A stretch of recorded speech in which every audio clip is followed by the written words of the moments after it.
Hello everyone, আপোনালোকলৈ লৈ আনিছো আকৌ এযোৰ নতুন মেখেলা চাদৰ।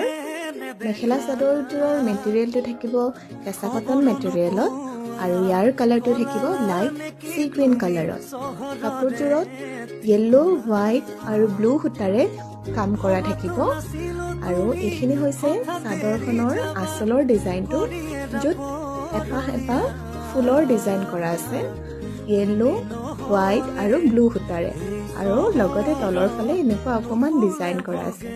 আৰু এইখিনি থাকিব চাদৰৰ পটিখিনি, য'ত চেম সূতাৰে কাম কৰা থাকিব আৰু মেখেলাখনতো আঁঠুলৈকে আঁচলৰ নিচিনাকৈ চেম ৱৰ্ক কৰা আছে। চাদৰখনৰ গাত এনেকৈ সৰু সৰুকৈ এপাহ এপাহ লটাছৰ ডিজাইন কৰা আছে। আৰু কাপোৰযোৰ ভাল লাগিলে আমাৰ ৰূপহী পেজত গৈ আপোনালোকে অৰ্ডাৰ কৰিব পাৰিব।